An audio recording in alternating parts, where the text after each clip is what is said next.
اس گھر میں رہنے والے لوگوں کے دل کا حال کے پاس ڈیسیشن پاور نہیں ہے. ان کے دل کا حال جاننے کے لیے مجھے لفظوں کی تمہارے ابو کے سامنے ڈٹائی مجھے لفظوں کی ضرورت نہیں ہے.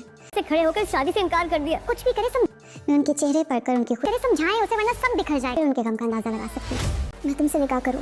بھائی نے یہ بزنس بہت محنت سے بنا ہے. اس صدق اگر الٹا سیدھا کچھ ہوا نا کوئی بھی فیصلہ اس بزنس کو لے کر اکیلا نہیں کر. میرا اور تمہارا بھی کوئی تعلق نہیں ہے نا. تم وجہ یہیں سے پتہ چلتا ہے کہ السلام علیکم ناظرین. 4 بار ڈرامے کی نیکسٹ ایپیسوڈ میں دیکھیں گے کہ عائزہ روحان کو کہتی ہے کہ اب مجھے اس گھر میں اتنا عرصہ تو ہو گیا رہتے ہوئے کہ میں اس گھر کے لوگوں کی شکل دیکھ کے بتا سکتی ہوں کہ ان کو یہ دل میں دماغ میں کیا چاہ رہا ہے.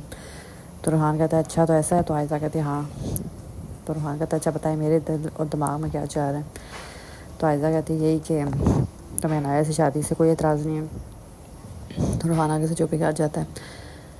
ادھر عاشر گیا تو عیشل کی طرف تو کوئی بات ہوتی ہے بزنس کو لے کے. تو عاشر عیشل کو کہتا ہے کہ بزنس نا بہت محنت سے نا اسد بھائی نے اسٹیبلش کیا ہے اور اس بزنس پہ سب سے زیادہ حق بھی ہونے کا ہی ہے اور ہم کوئی ڈیسیژن نہیں لے سکتے ان کے اس بزنس کو لے کے.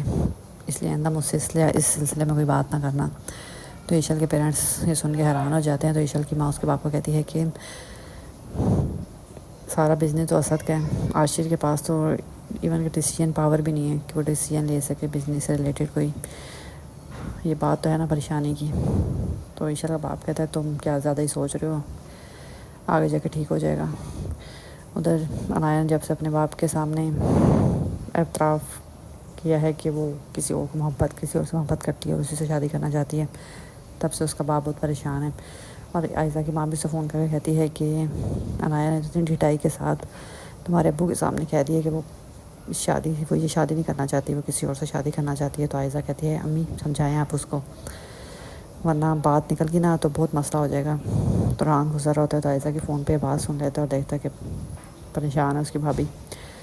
ادھر عنایہ کو سمجھ نہیں آ رہی تو شایان کو کہتی ہاں میں تم سے نکاح کرنے کے لیے تیار ہوں, مجھے بتا دینا کب اور کہاں ہے.